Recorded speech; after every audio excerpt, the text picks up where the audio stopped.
मित्रांनो, केतन सुनील मोरे यूट्यूब चॅनलमध्ये स्वागत आहे।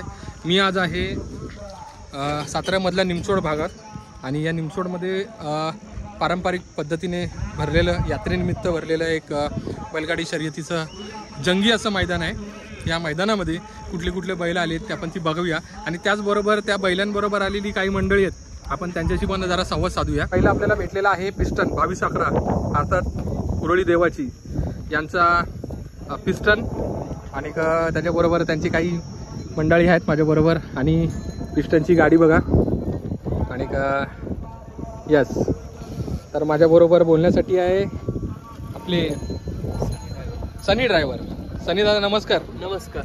आज गाडी कशी पळाली? चांगली पळाली। आणि कोण होता पहिरा? सर्जा। ओके। आणि येताना किती वेळ लागला? एक 2.5-3 तास लागते यायला। ओके। इलेक्शन आहे, काय सगळं वातावरण आहे, कसं काय गाड्या बिड्या सगळ्या एकदम इलेक्शनचं ना आपल्या काय संबंध नाही? ओके। आज पहिरा कोणाबरोबर होता? जावेद मुलांचा सर्जा। ओके। सर्जा इथे बांधलाय तो बघा सर्जा। तर आपण आता भेटूया, आपल्या दुसरे पण आपण बैल कुठले कुठले आले ते पण बघूया। चला, धन्यवाद।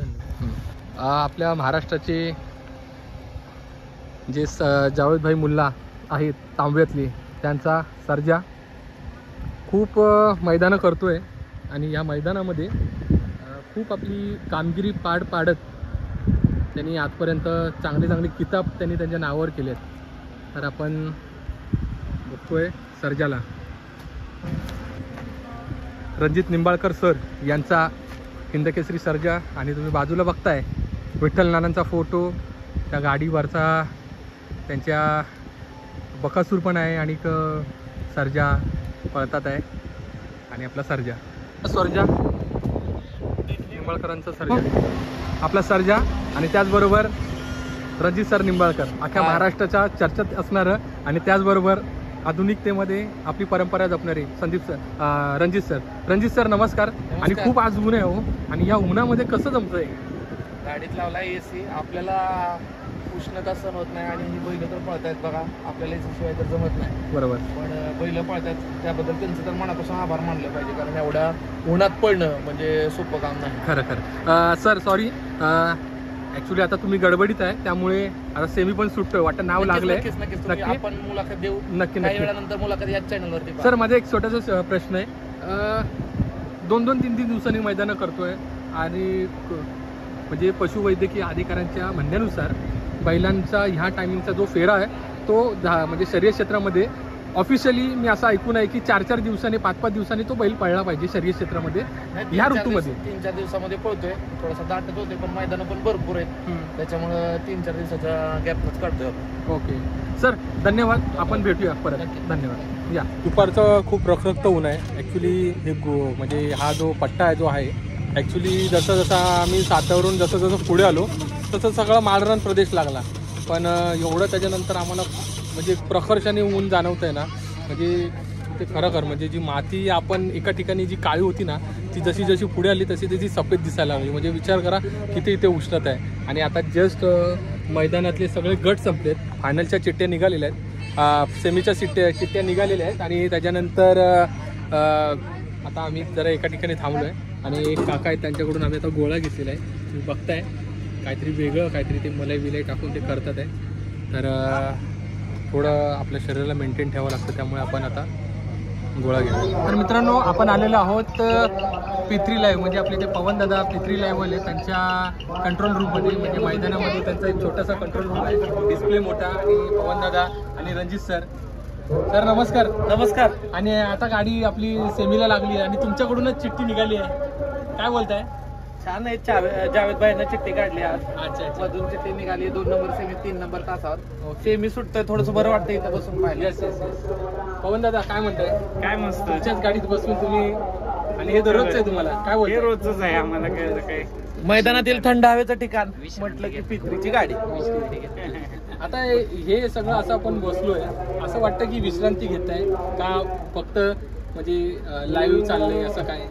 लाईव्ह पण आणि आमचं स्टाफ पण आहे विश्रांती पण. पवन दादाच्या गाडीत बसायचं म्हणजे बघा हे मसाला ताक खूप सुंदररित्या पवन एक नंबर. तिथं पाण्याची बॉटल असते आणि जेवणाचा डबा, घरगुती जेवण जर आपल्याला पाहिजे असेल तर पवनच्या इथं मिळतं. त्याच्यामुळे बरेचसे बैलगाडी मालक इथे येतात कारण त्यांना माहिती आहे थंड पाणी, शुद्ध ताक आणि घरगुती जेवण कुठे मिळत असेल तर पित्री थंड हवेचं ठिकाण. Yes yes yes. पवन दादा जरा थोडं मला टेक्निकली सांगा, जरा दादांची ओळख सांगा आणि आता काय करावं लागतं आणि काय असतं, म्हणजे सेमी आणि फायनलला काय जबाबदारी असते? सेमी फायनलला कंट्रोल ठेवायला लागतं की एकतर लाईव्हची स्ट्रीमिंग कट झाली नाही पाहिजे आणि त्याच्यानंतर रिझल्ट देण्याची आवश्यकता नाही. वन टाइम सगळं सेमी गेलेलं असते त्याच्यामुळं जरा असं असतं. आणि नेटवर्क वगैरे कुठं काही ठिकाणी प्रॉब्लेम असतो त्यावेळी स्ट्रीमिंग मग कट होतं, ब्लिंक होतं. तर लाईव्ह बघणाऱ्यांना वाटतं की काय प्रॉब्लेम आहे, जिथं नेटवर्क असतं तिथं असतं. आता परवाच फायबरचं मला कनेक्शन दिलेलं पाऱ्याचं मैदान तुम्ही पण बघू शकत होता की वॉचिंग किती होतं किंवा नेट कसं आणि पिक्चर क्वालिटी कशी होती. नेट व्यवस्थित असेल तर पिक्चर क्वालिटी आपण अधिक सुंदर देऊ शकतो. मला आता अजून एक सांगा, आता जो सेमी आणि फायनल जेव्हा होतात आहे, आता जसं तुम्ही सांगितलं की खूप स्ट्रीमिंगला प्रॉब्लेम होता आणि पब्लिक जास्त असल्यामुळे स्ट्रीमिंग पाठी पुढे होते, काय एक म्हणजे हे करावं लागेल, म्हणजे टेक्नॉलॉजी वाढवावी लागेल की अजून लोकांपर्यंत चांगलं दिसेल? टेक्नॉलॉजी आपल्याकडे ऑलरेडी तयार आहे, म्हणजे कॅमेरा सेटअप ही सगळा मोठाच आहे आणि क्लिअरिटीसाठी फक्त फायबर नेटची सुविधा आपल्याला अवेलेबल झाली पाहिजे.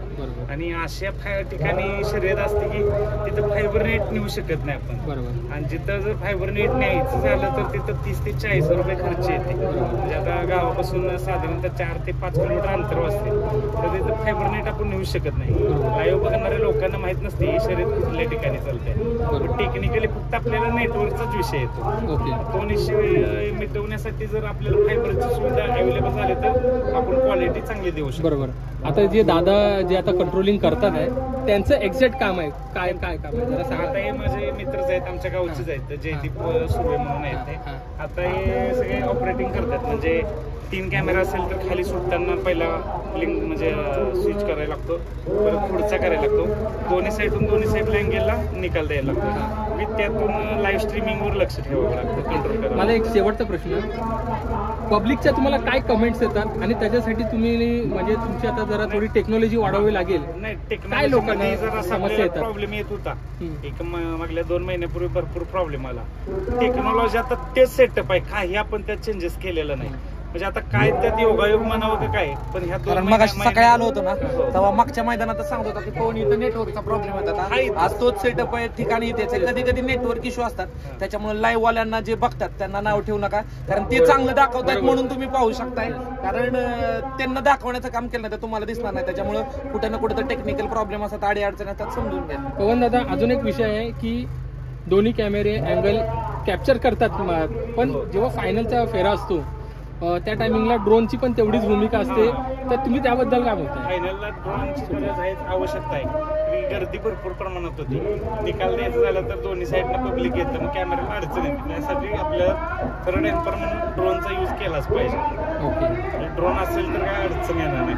आता हे बघा गर्दीचा आहे, सीमी सुटलेला आहे, त्यात तुम्ही बघू शकता आता गर्दी नाही. साधारणतः ऊन खाली झाल्यानंतर गर्दी वाढते, प्रमाण वाढते. आणि आपण स्पेशली 40 इंच टीव्ही पण आपण स्क्रीन बसवली. आता ते बघा, हे बघा गाडी बघू शकता, म्हणजे वरची स्क्रीन असून आपण इथं 40 इंची स्क्रीन पण LCD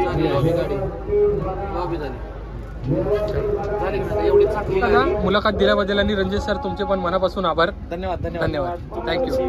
आता काही प्रेक्षकांच्या पर्यंत पोहोचवली, तुमच्या म्हणण्याने पोहोचवली, आम्ही तुमचे आभार. अजून एक गोष्ट आहे, थोडं थांबवतो, तुमचा पण एक वैयक्तिक बैल आहे, कारण का आपण आपली कामं करत असतो आणि त्याच्याबरोबर आपला बैल पण पळतो. थोडं बैलाबद्दल 2 शब्द. आता ऍक्च्युली बैल माझं ह्या 2 महिन्यात तर पूर्ण जागेवरच आहे बांधून, की आपलं हे काम रोजच आहे की त्याला वेळच देऊ शकत नाही. मी परवाच आता दुसऱ्या ठिकाणी एका मित्राकडे पाठवलंय, त्यामुळे आता बघूया इथून पुढे स्टार्ट करायचं. येस, धन्यवाद. आपला सोन्या बैल आणि का त्याच्याबरोबर हा कुठला? विरकरवाडीकरांचा महबूब. मित्रांनो, आपला हा सोन्या जो आहे हा मुंबईचा आहे आणि आपले सागर पवार दादा त्यांच्याकडे असतो. दादा नमस्कार. सोन्या आज त्या मैदानात आहे, काय बोलताय? काय गाडी राहिल्या राहिली आहे. राहिली. आणि मला एक सांगा, ह्या बैलाच्या मुळे आज मोठी मोठी बैल उजेडात आली आहेत. तरीही आज हा बैल मैदान पण करतोय. काय बोलताय त्याबद्दल? काय बैला धमक आहे. काय बोलू शकताय? म्हणजे एक असा क्षण सांगा खरं म्हणजे त्याचा काय हा. सगळे म्हणजे हे टॉप मध्येच पळाला काय खाली पळायलाच नाही. Yes yes. आणि का बैल अजून पण पळतोय. काय बोलताय त्याबद्दल? बैल अजून पण पळतोय. अजून पण पळतोय. त्याच्यात धमकच तेवढे आहे. अजून म्हणजे कुणाला पण टाकू शकतो असे धमक आहे. दादा बैल आपला जास्त करून ह्या भागातच असतो का? हो, ह्या भागातच असतो. मुंबईला जातो. 2-3 शर्यती झाल्या की इकडे येतो मुंबईवर. धन्यवाद दादा. धन्यवाद. मित्रांनो आपला सगळ्यात आम्हाला त्रास देणार ड्रायव्हर असेल तर हा छोटे ड्रायव्हर. सगळे ट्रेनिंगला छोटे driver. बसतो बघा असा. पण कमी जास्त कष्टात कमी पैसे कामावर सोडला लबाडीनं. वडापाववाल्यांच्याकडे तर मित्रांनो अशा धमाल मजा मस्ती चालू असतात. पण एक आहे बैलगाडा शर्यतीमध्ये प्रत्येक जण एकमेकांना भेटतात तेव्हा म्हणजे म्हणतात ना, भरपूर वर्षानंतर आपण वर्गातले सगळे मित्र भेटतोय. तशातला एक विषय. येस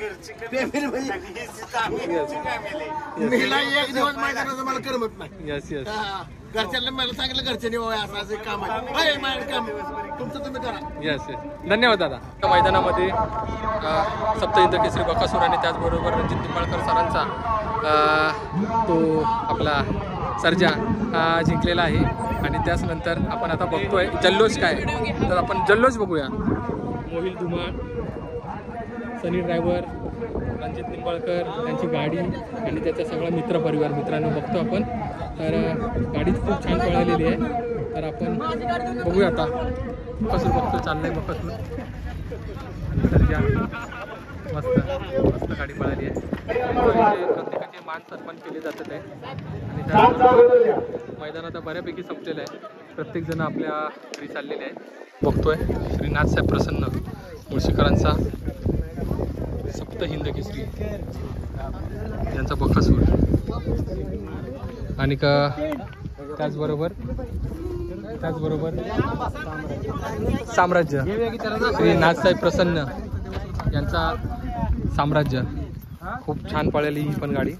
आणि हाच तो छकडा की ह्याच्यावरून आपला मुळशीचा बकासूर हा प्रत्येका मैदानामध्ये आपापली सगळ्या प्रेक्षकांची मनं जिंकत असतो. आपण आज जरा थोडून बोलून घेऊया आपण जरा त्यांच्याशी.